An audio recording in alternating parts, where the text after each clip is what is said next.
Salut, salut bien-aimés dans le Seigneur. To kutani lisusu mukolo ya lelo avec quelques minutes de retard indépendamment de la volonté na biso.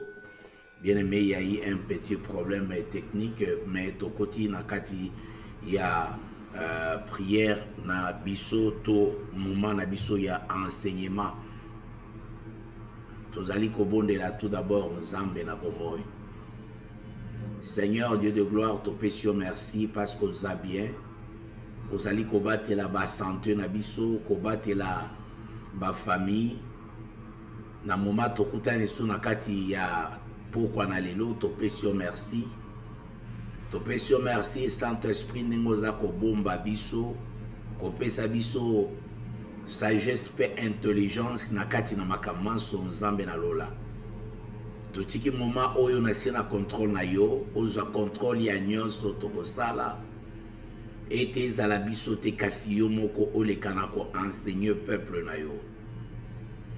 Na écraser puissance nyonso na autorité na oyo opesaki biso au nom puissant du Seigneur Jésus-Christ.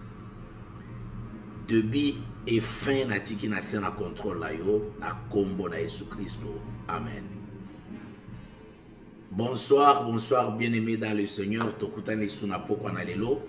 Comme mon mesano, tolobi bon anniversaire na bandeko nyonso oyo bakokisi mbula lelo. Bon anniversaire Maman Rosette kuna na Afrique du Sud, South Africa. Happy birthday.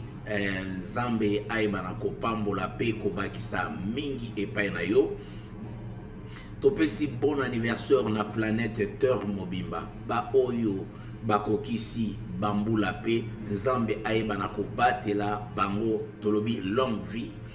Tolobi ete toza kopesa ba condoléances na ba oyo nyonso na sea moi babungisi ba être cher na bango bazali kolela na moment oyo tozali na bino de cœur pe tozali kolela bino ensemble comme le dit la parole de Dieu. Tolobi était bienvenue na ba bébé nyonso babotami mukolo ya lelo na planète Terre Mobimba ba Nzambe a permettre baya pona koya ko renforcer elanga na Nzambe. Tolobi na ba bébé nyonso na ba mama nyonso o baboti mukolo ya lelo quel que soit niveau babotami bozali welcome na se yamoi. Et puis tozali ko kende ko souhaiter bon guérison na bandeko nyonso baza na ba hôpitaux.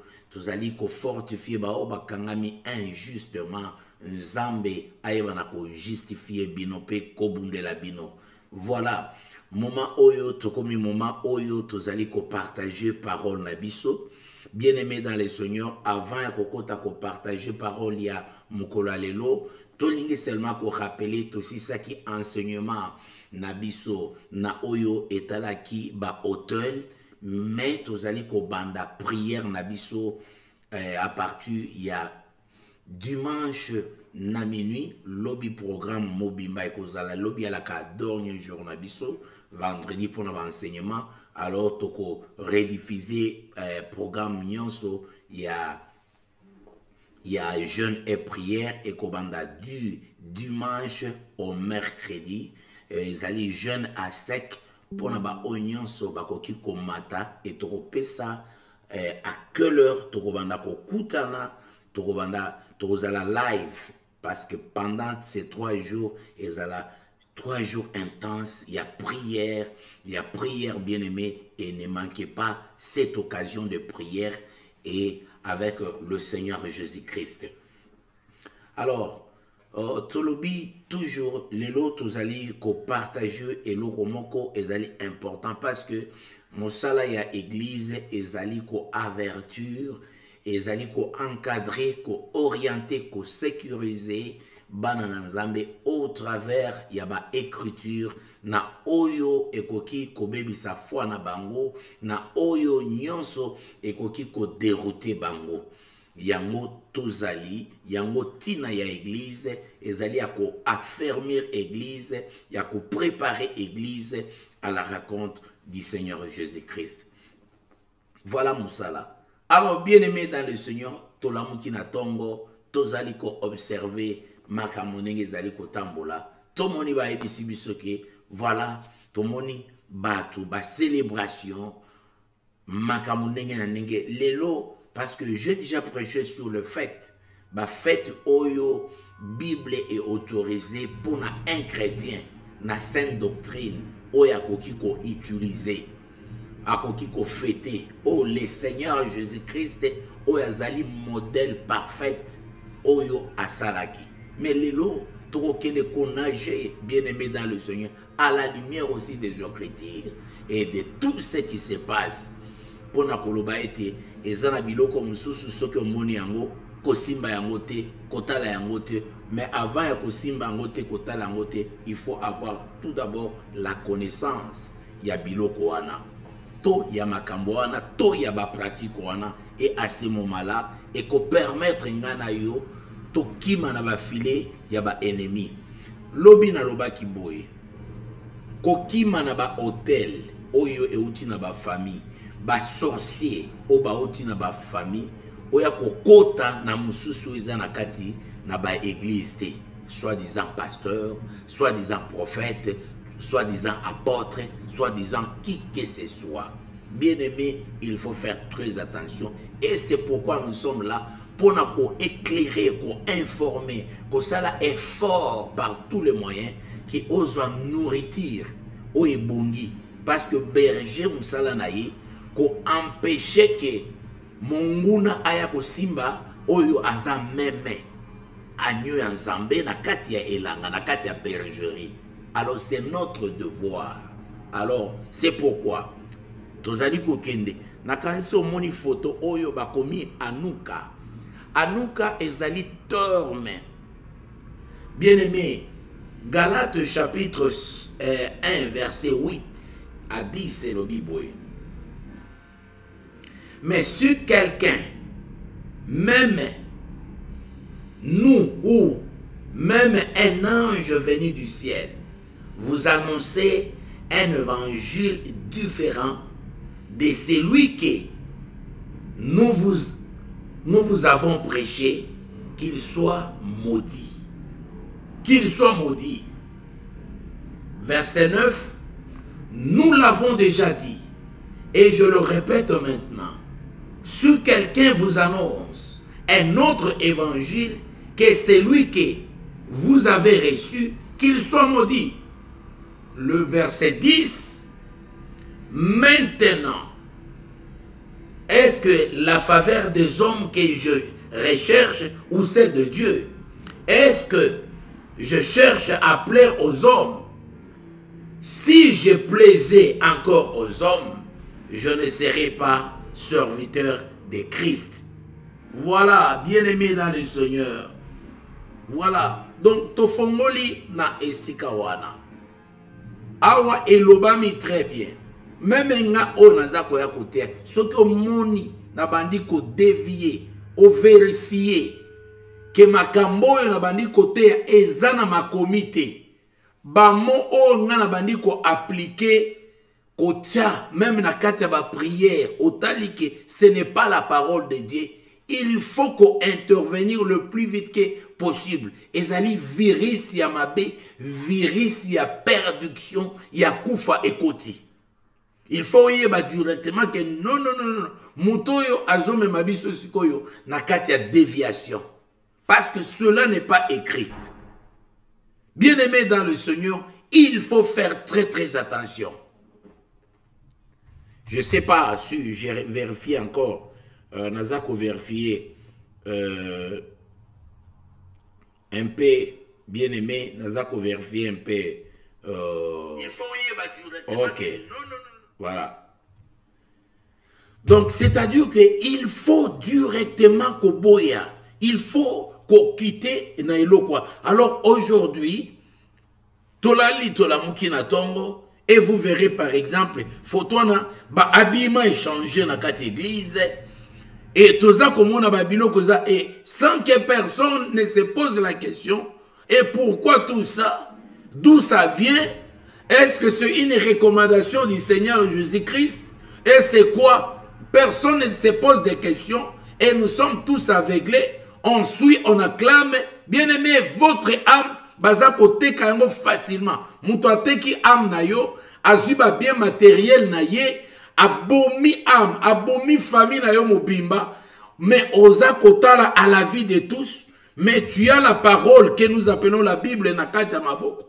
Tout ce qui est écrit, au vérifier kanayo et l'autre mon côté, mais comme que ozali tellement fanatique à kosakanate, bon ça va. Et les nous revenons ici pour voir. Bien aimé, c'est une aussi partie, il faut dénoncer, c'est une partie, il y a Moussala Oyeba Pesipé, serviteur de Dieu.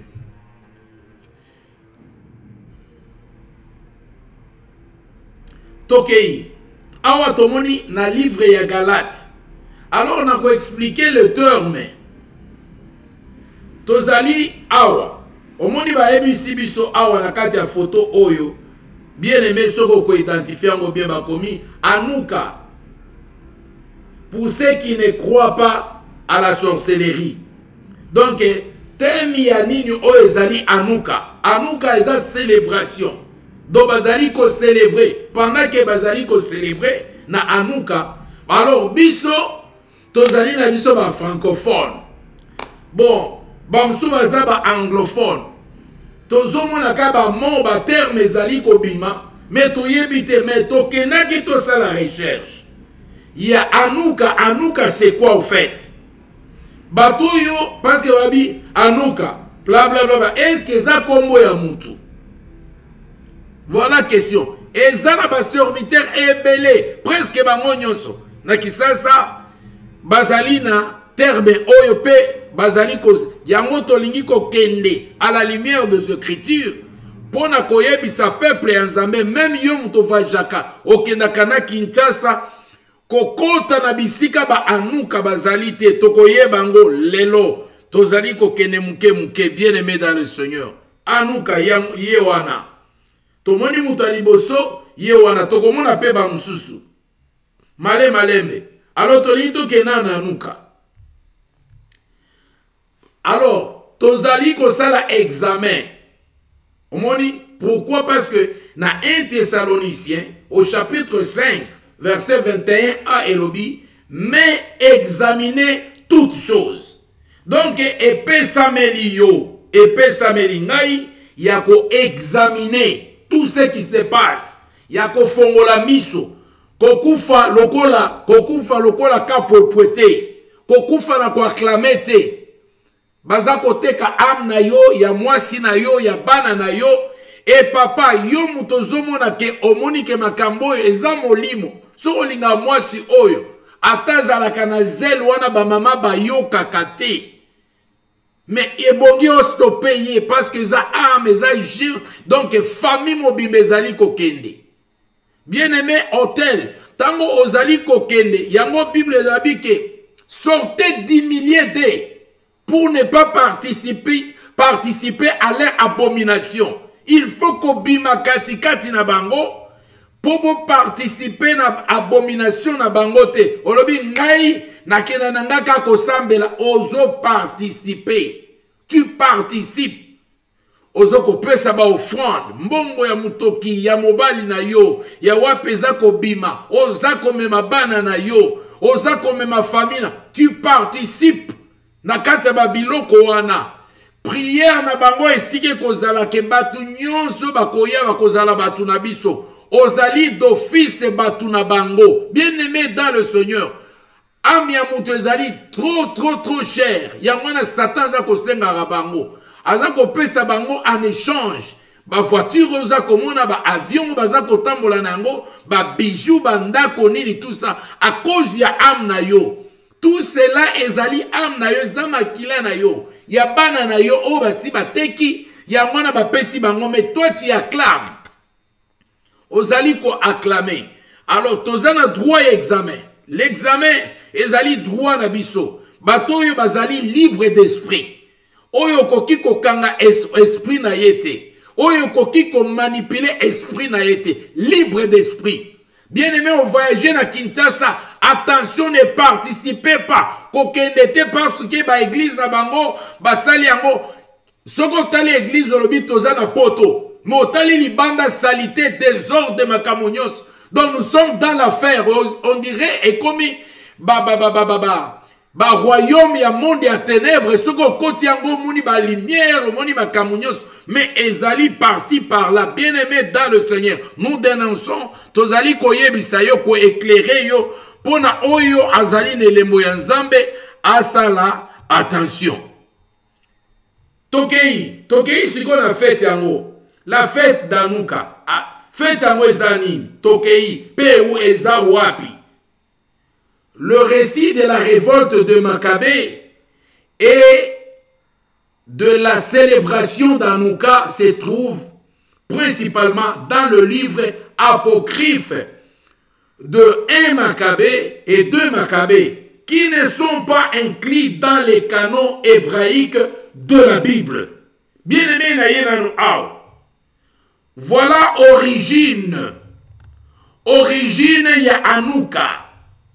Origine ya Anouka, premièrement, bien-aimé dans le Seigneur. Ezali fête moko bakomi yango. Oebike. Il y a eu un temps mort. Et na kati ya temps mort wana. Ba livre nyonso oyo ekomamaki pendant na temps mort wana entre Malachi et Matthieu. Temps mort wana. Ba livre nyonso ekomamaki ba événement nyonso ezalaki moment moko morte. Dieu ne parle pas. Selon la foi chrétienne, Dieu ne parlait pas. Et nous, ce qu'on pendant moment wana, ba bengi yango ba écrit ba livre apocryphe. Ce qui va lobi livre apocryphe et lingi koloba ba livre oyo ezali non inspiré par Nzambe. Nzambe mutu a inspiré yango te. Alors ba livre nyonso wana ezalaki rejeté. Et c'est pourquoi na ba livre ya Bible na biso tozali kaka na 66 livres oyo ezali inspiré selon 2 Timothée. Toute écriture est inspirée de Dieu, utile pour enseigner. Mais tous les livres oyo komama ki pendant moment oyo période oyo ezala ki calme pendant entre les derniers prophètes, entre Malachi et Matthieu, l'évangile selon Matthieu, katikati wana nde sika ba livre ekutukuluku ya ba livre wana ba bengi ba apocryphe ba événement nyonso wana Nzambe ayaki ko se révéler encore abandé à zongi en mouvement en action tango ba ange ba bandi ko sala apparition pour la couper sa naissance ya Seigneur Jésus-Christ. Alors Anouka oyo ezali fête wana ekomami na livre ya Maccabée mutu akomi yango ezali Jude tokomona yango bien là ye mutu akomi yango et tokomona pourquoi baza ko fêter yango. D'ailleurs normalement directement eloko nyonso ezali ko uta écrit nyonso ezali ko uta na kati ya livre ya Maccabée na foi chrétienne ezali d'office rejeté. On ne peut pas croire ni mot ni quoi parce que Anouka eza na kati ya Bible te, eza terme moko eza na kati ya Bible te. Mais tokola kisango où est-ce que Anouka ezali ko uta et puis bazo sala ngonini. Bien-aimé dans le Seigneur, c'est là où tolobaki ke toyoka mais bokoyoka ezali bangoye. Voilà, bawana ba Anouka bango wana. Na basi na mibali bazebele. Vous n'avez pas l'idée. Bango nyos. Bota la netia. Omoni bazako koma likolo, omoni kuna likolo ba komini. Anouka. Donc omoni ka ba komi Anouka, les prophètes héritiers Museba thème accession. Donc kuna likolo événement ezanini Anouka. Et l'autre est important, bango va célébrer Anouka.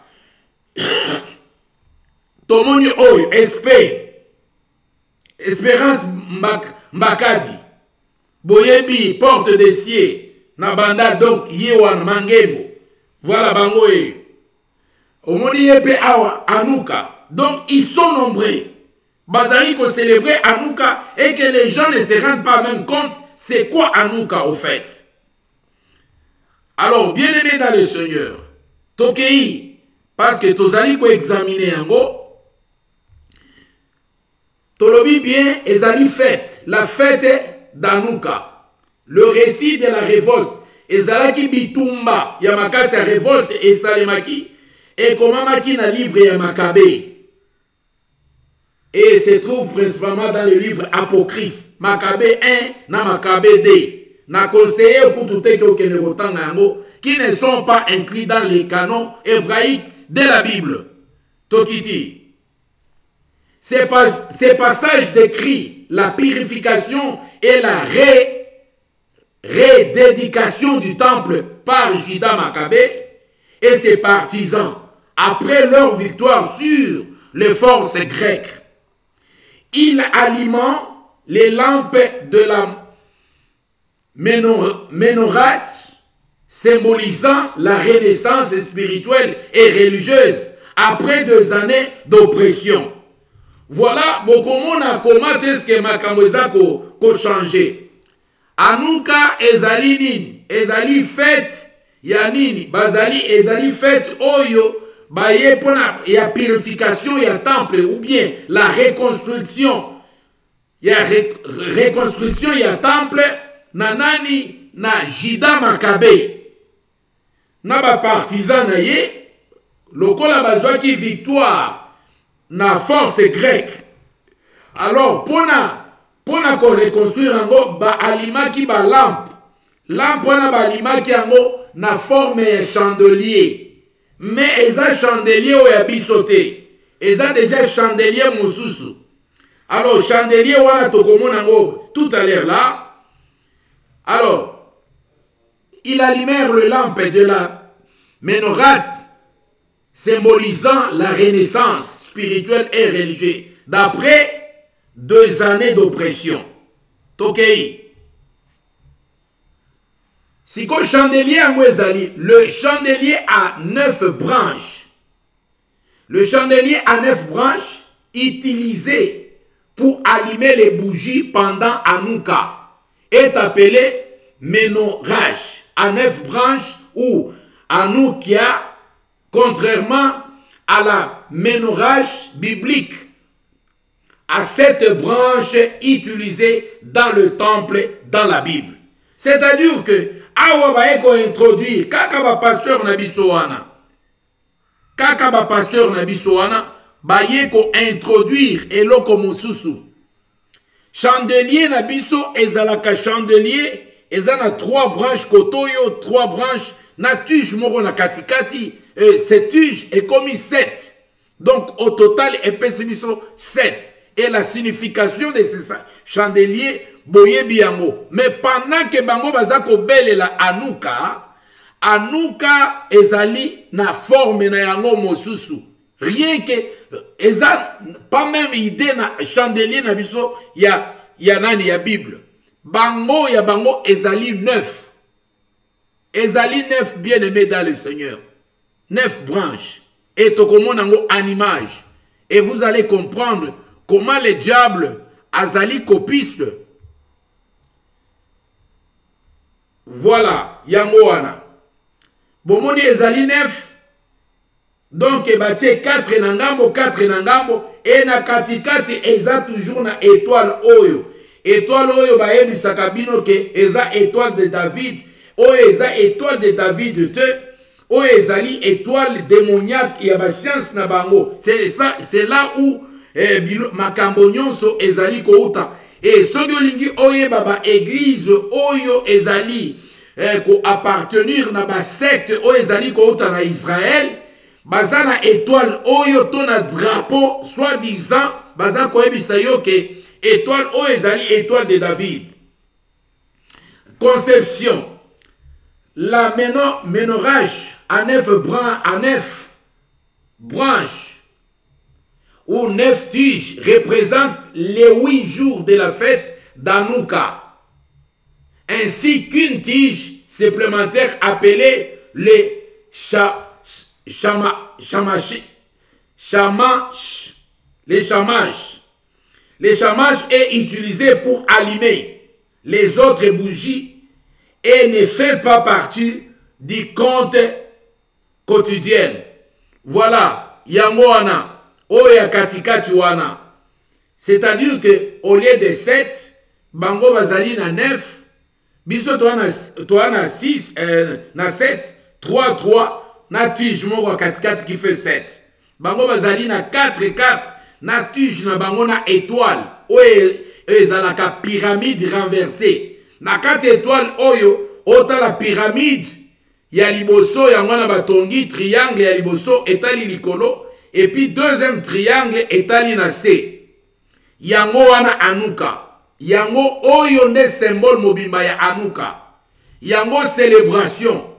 Et bien aimé dans le Seigneur, tokokoma par la grâce de Dieu, kota la utilité ya bougie moko na moko, que représente bougie moko na moko.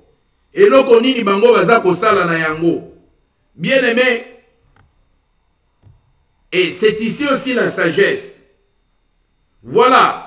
Dans Jean chapitre 4, verset 19 à 21, la femme lui dit, Seigneur, je vois que tu es un prophète. 20, eh bien, nos pères ont adoré sur la montagne qui est là.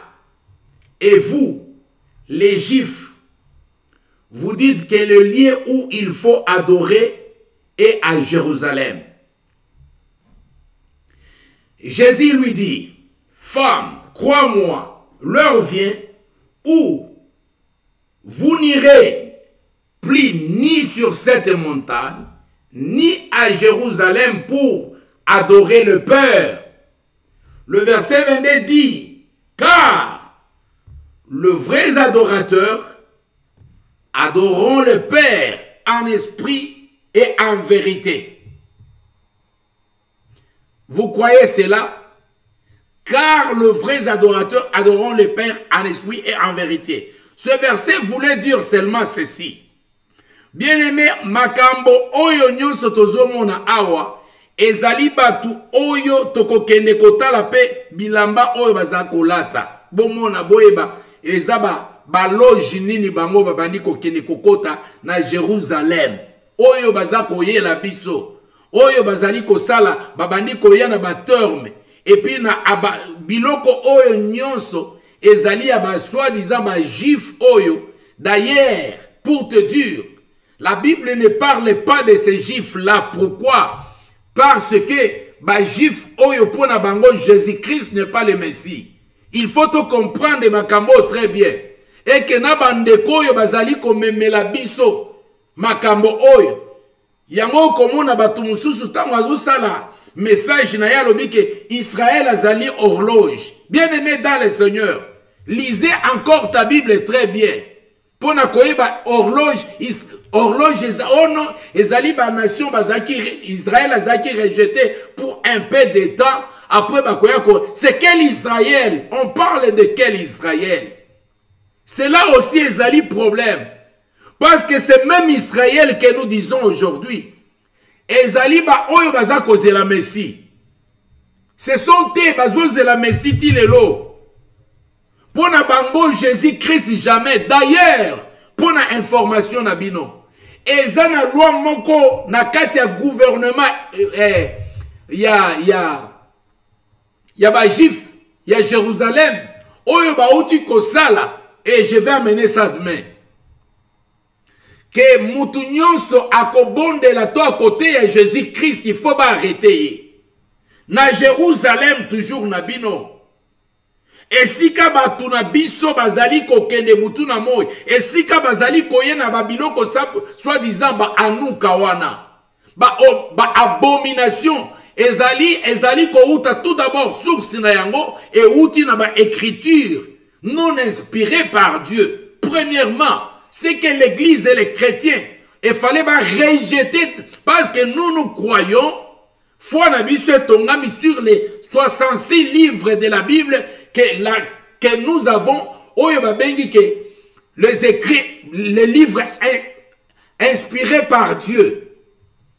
Et tous les livres qui ne sont pas, tous les livres bien-aimés dans le Seigneur, tous les livres, Oyo Ezali, inspiré dans Zambete, Ezali rejeté, conformément aussi, dans le livre il y a Apocalypse, O Elza Kolobake, Okobakisate, Pe Okolongolate, Oyakobakisa, To Akolongola, Azali Akozala Pini, bien-aimé dans le Seigneur.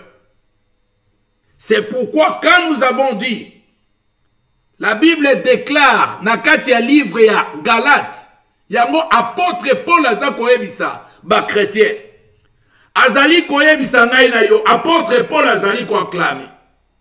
Mais si quelqu'un, même nous, ou même un ange, venu du ciel, vous annoncer un évangile différent de celui que nous vous avons prêché, qu'il soit maudit. Babandina ange, bien-aimé dans le Seigneur, bandeko oyo tozali kolakisa awa, okomona baza kote ya ange, enseignement ya ba ange na ndenge ya kosakana te.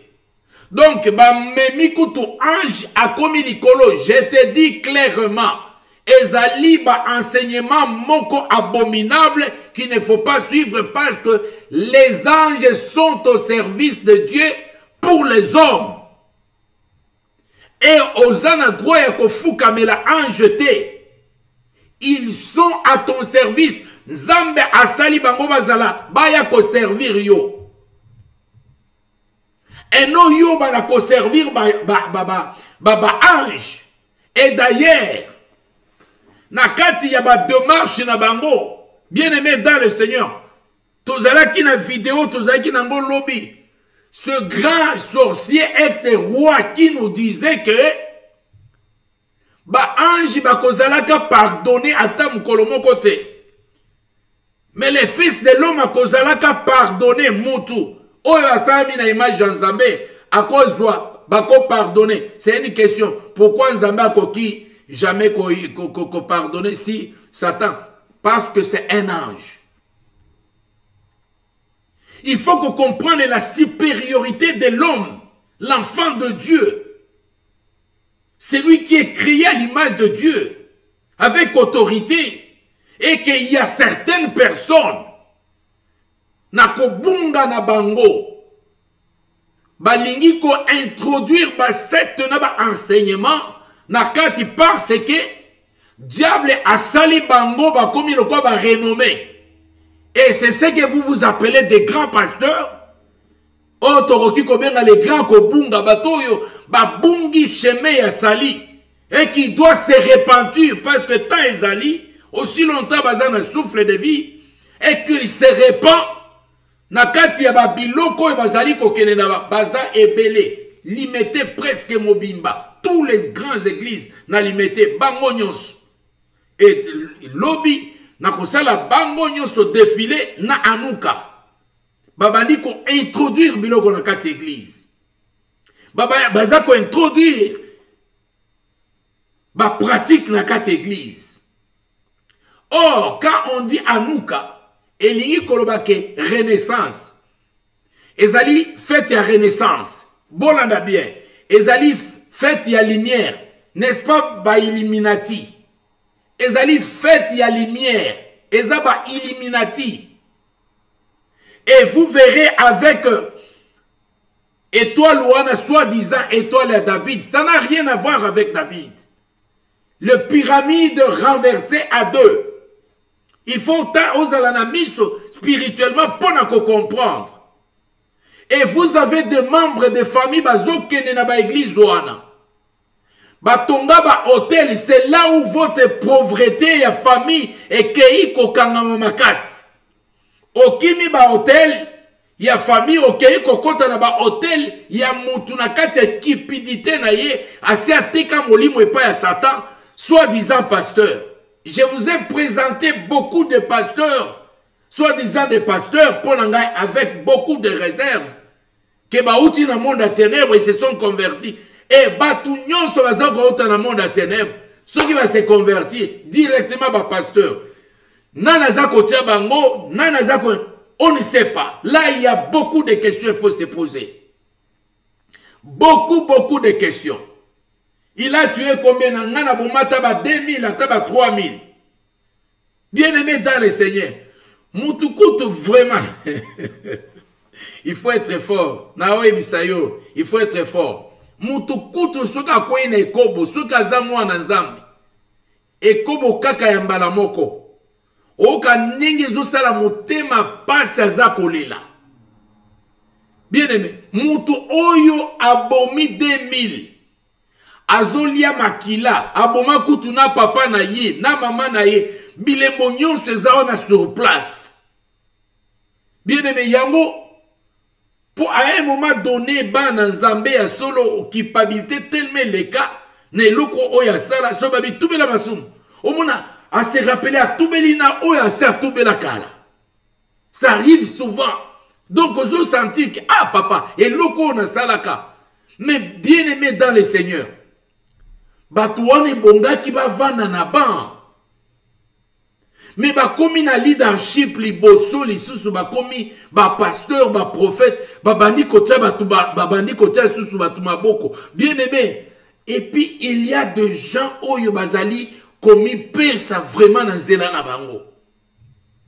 Sans pour autant oser la preuve. Je ne dis pas que tous, je ne dis pas que c'est impossible, mais pour la sécurité spirituelle na yo. Never trust anyone. Parce qu'il s'agit de ton âme. De éternité ya âme na yo. Ou bien c'est la fin, c'est la mort de ton âme. Ou bien tu sauves ton âme. Parce que ceux qui n'ont landi, kaka mouvement oeza kolana nase, je vais perdre mon âme. Mais tant qu'on a na kokufa na kokene na okena mutute. Même tous ces pasteurs, mutumoko a kotourné un cercueil, a kene ko samba na yo ko salate. Et si ko zoko kene bi mona meso ko mona ngo yo moko. Alors, bien aimé, est-ce qu'il y a des enfants de Dieu oyo bazali ko yoka makambo oyo to bazako yoka makambo te? Ou bien toujours peut-être ce qu'il y a avec les mains, bien aimé, priez beaucoup pour les membres de nos familles. À ce qui concerne l'aveuglement spirituel. Congo, presque Mobimba, il y a beaucoup d'aveuglés. Et non, on est en train d'introduire des choses qu'il ne fallait pas même introduire dans cette église. C'est la renaissance. C'est la lumière. Bien aimé, au yébi église à la lumière. C'est la lumière. C'est là où on pratique makamba bougie.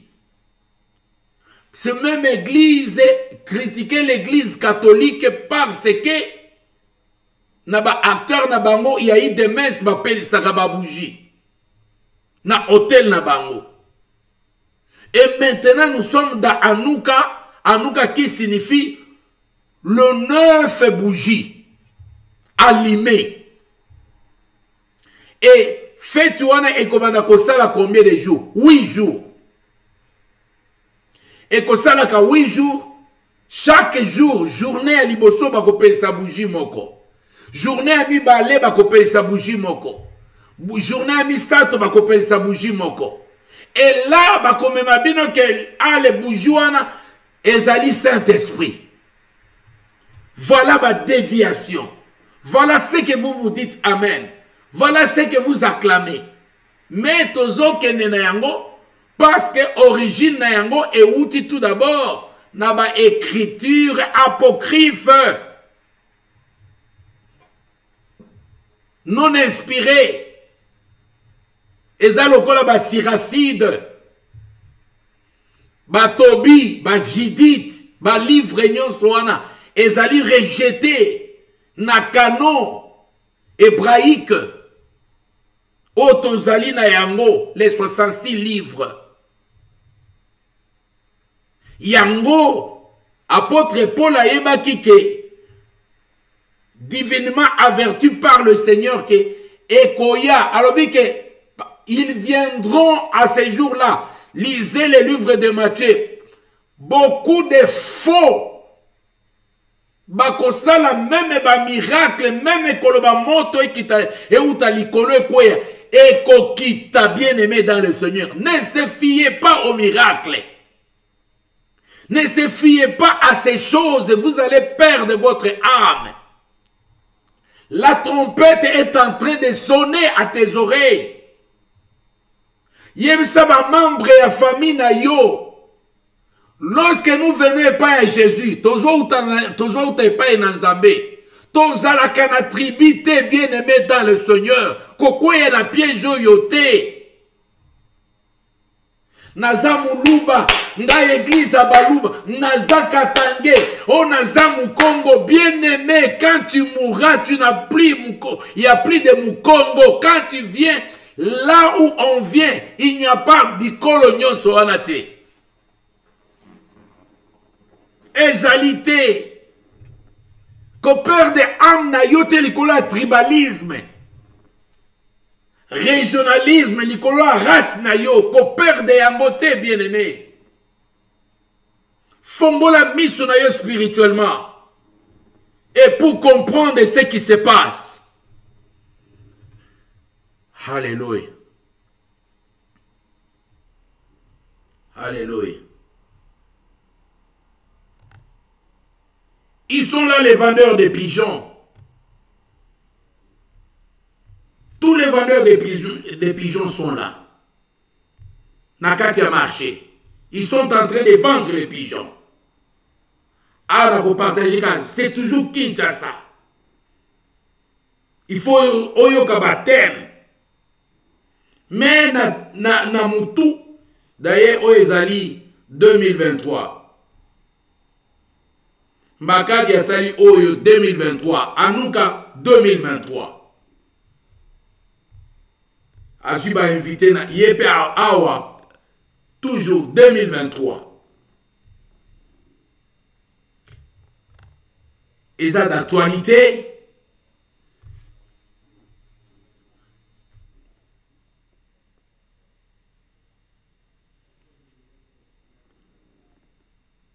Alors c'est pourquoi nous disons aux enfants de Dieu d'équiter, examiner toutes choses.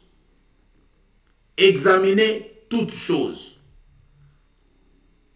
Je pense bien que aujourd'hui, ndenge tolobaki, tolobi bien, Anouka, ezali fait les noms, et a fait de lumière. Anouka est connu sous les noms de la fête de lumière. Est une célébration juive significative qui commémore les événements de la révolte de Maccabée et la redédicace du second temple à Jérusalem. On n'est pas là.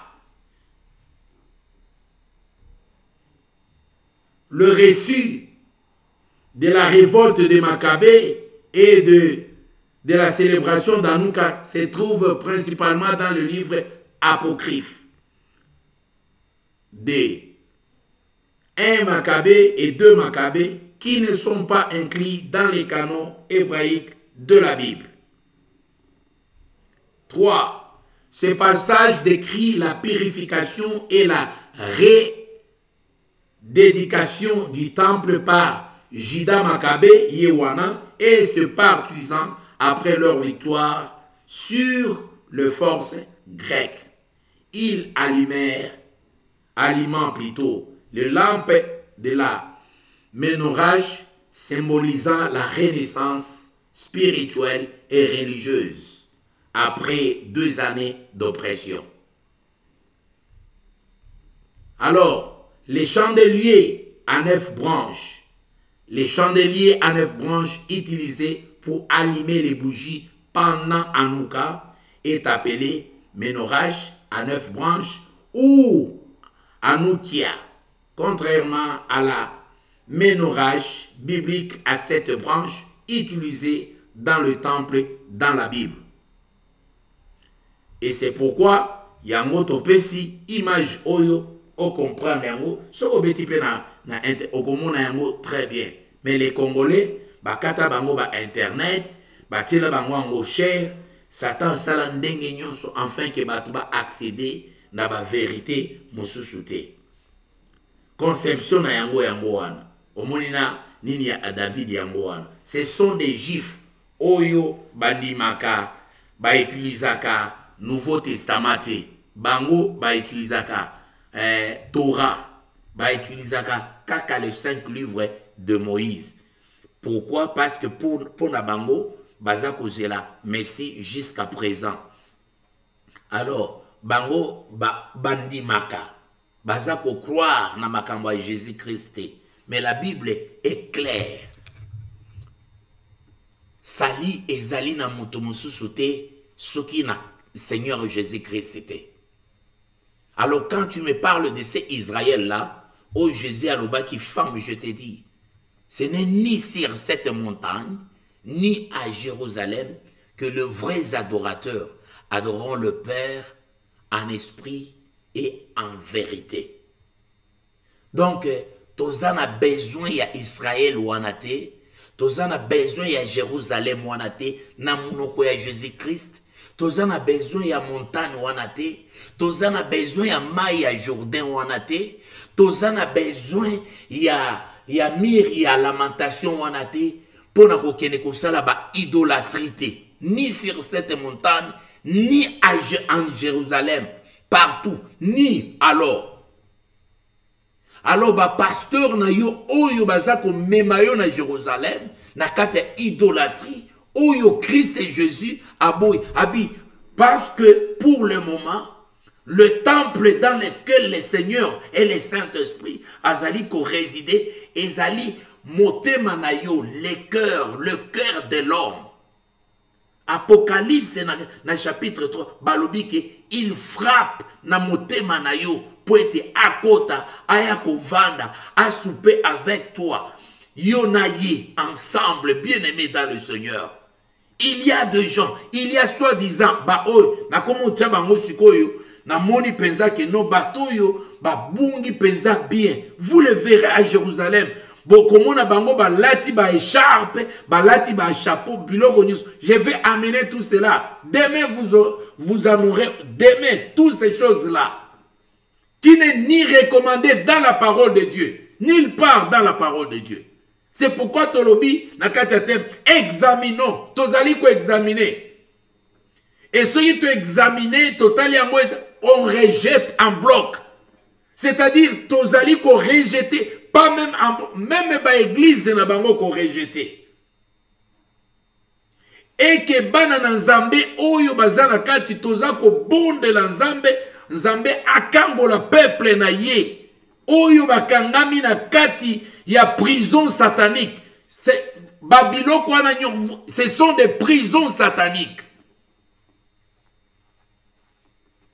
Toyoka ke baolo ba ge. Tozoyoka bazolo. Moni. Tozoyoka ba mususu Shekina. Bien aimé dans le Seigneur. Tous ces termes là. Shekina ezanini, Shekina ezali, bako expliquer ezali Saint-Esprit, ezali, bien aimé, on va en parler, tokolobe, Shekina. Ndenge moko ba pepe kale ba baneko, Sankai, ba congolais ba zozongisa, oui Sankai. Ils sont en train d'invoquer, d'envoûter les peuples de Dieu, na ba kombo ya ba démon. Attention, na Congo, attention avec les pasteurs, attention avec les musiciens. Bazali ba agent fidèle, il y a diable. Il faut faire très attention. Musicien, bimisi zembo, tanda zembo na se, kobanda kolanango moko na moko, motamo. Kolanda yango très bien. Ceux qui ezali na moko ba infiltré na kati et outi ezali na parole en zambete, il faut qu'on rejette même zembo na mobimba. Non inspiré. Il y a l'infiltration. On ne peut pas nous infiltrer comme ça, bien aimé. Toteka am nabiso en acclamant. Non. naza kosenga na bato bazalaka na ba sentiment eroyo bato yo bazali baja ya diable na mitema ya likundu ya nini tout ça, ils vont mettre des commentaires ya ndenge. Je ne suis pas là, bien-aimé dans le Seigneur. L'évangile du Seigneur doit être prêché na niveau nyos. Tokobanga kanzambi yote. Tokobanga ni YouTube, ni Facebook, ni ceux qui boko lingate tokote na ba niveau nyos tokote. Faites tout ce que vous voulez, mais la bonne nouvelle est que vous allez toujours prêcher. Toujours prêcher, parce que Esaïa Kolomokili. Avant Facebook, avant YouTube, avant Nyosezal, la bonne nouvelle a été toujours prêchée. Il n'y a personne, système mon côté, pas même Satan, à empêcher chaque bonne nouvelle et à la prêcher. On a assuré bino. Alors toi et ta famille, sauve ton âme dès aujourd'hui. Sauve ton âme parce qu'il est très important.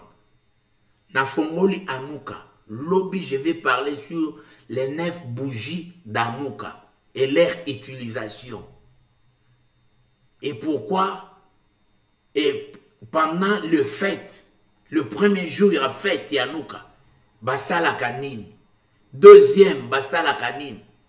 Si koyo bazome mabino na kati Yanouka, balobi ke Anouka, basali une semaine ya séminaire. Donc il faut batambola na 8 jours. Il y a ba bougie wana.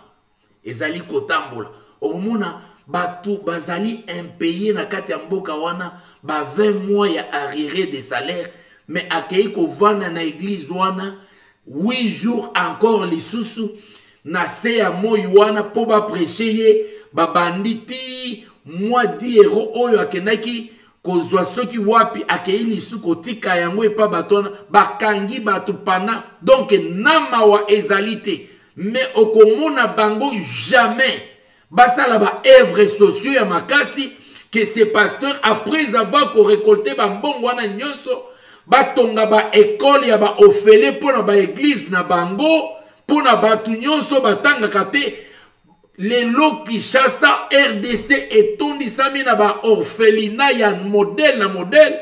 Mais ces gens qui récoltent ba mbongo ba offrande, ils n'ont pas des orphelinats oyo bakoki kotonga ya minene pona ko zwa ba phaseur, ba orphelin, ba veuve, ba nini, bien aimé. Or,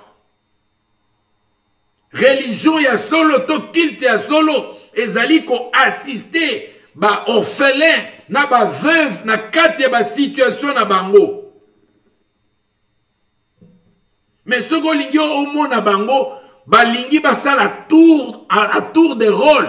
Na stade de martyr, bala qui sa koma bakoki kotoni sa stade de martyr. Bien aimé dans le Seigneur, les Congolais sont-ils aveuglés ou comment? Parce que ici je parle directement au peuple congolais.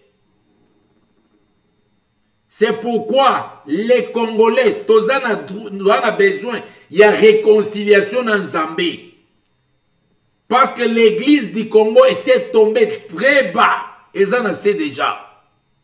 L'église n'a sait, politique n'a sait, musique n'a sait, il n'y a rien qui marche. Ce qui y a je te dirais que comptez encore 5 ans, vous verrez que c'est plus grave. Parce que niveau de spiritualité, c'est-à-dire que la physique est plus grave. Il est grand temps que les Congolais se réconcilient avec Dieu. Kokite na kati ya l'église wana, sortez d'humilier de mon peuple, dit la parole de Dieu. Osez pas Joël Tatou, Botiki et Kaouki, sortez d'humilier de. Ce qui va être ça, ok, Mouto Akufaki, Moututel Nabomaki, wana prophétie, ego saloni. Po babomaki eza ndenge moko bato bakenda pa ba révélateur nani abomaki mutu tala tobikoli ke mutu asali likambo na kati ya famille eza mais baye ko sa mon église et toi tu vois que ça c'est une prophétie. Tu es malade. Là où il y a la véritable parole, tu ne verras personne. Là où il y a l'envoûtement plein, parce que vous êtes envoûtés.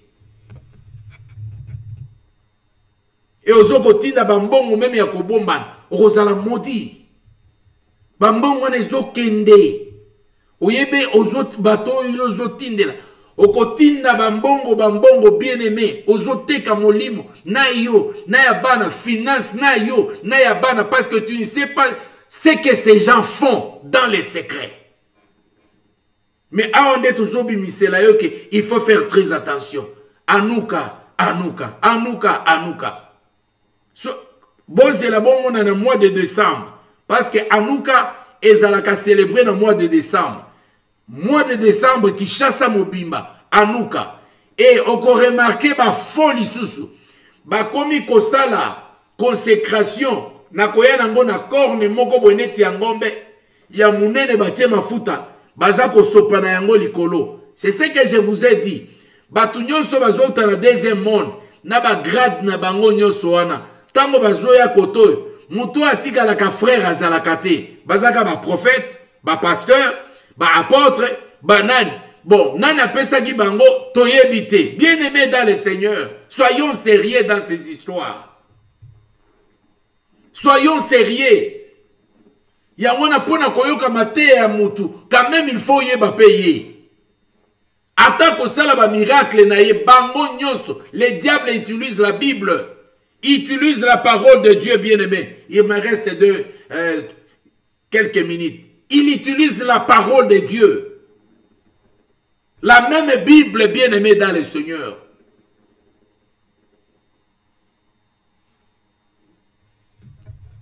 Voilà bien-aimé dans le Seigneur. Nous parlons Tolobi Lelo na introduction sur Anouka. Lobi na koyana na Anouka. Et avec beaucoup de preuves et de précisions. Mais ce que tu peux retenir aujourd'hui, que Anouka n'est pas biblique.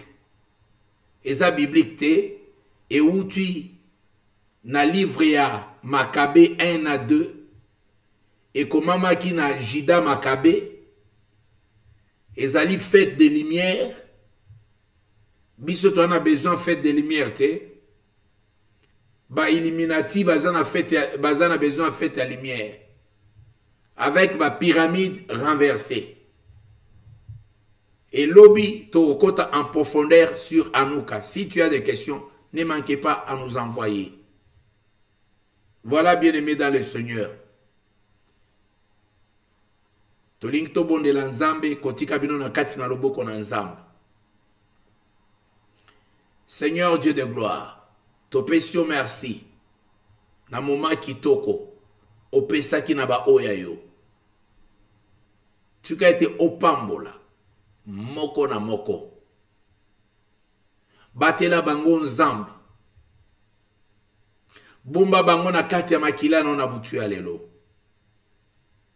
Ba o babeli babikisama. Parce que o ebikisaka ezali loba na yo. Lobiko elanda bango bisika nyonso bango bazali. To condamner oyo nyonso manœuvre mouini satana. Et dans le pouvoir tu le quoi bana yo na kombo na Yesu Kristo. Amen. Tokuta na mkola lobi prière na biso toujours ezako banda dimanche na minuit jeûne et prière à 3 jours. Et to lobi ke bo s'abonner na YouTube na biso Yesu Nde Makambo TV, YouTube Yesu Nde Makambo TV. Au s'abonner, au cliquer na cloche wana, ba vidéo na biso nyonso ezali na YouTube, na Yesu Nde Makambo TV, ou bien ce que lingo zoyango, okende na www.restaurationirlande.com, www.restaurationirlande .com. Kuna a partir ya wana okukota na Facebook na biso, okozwa ba video, okota na YouTube eza wana, ozwa ba video ou bien okoti na TikTok ya Restauration. Merci, nzamba pambola bino, tokutana mko alobi, butu malamu, na kombo na Yesu Kristo. Amen.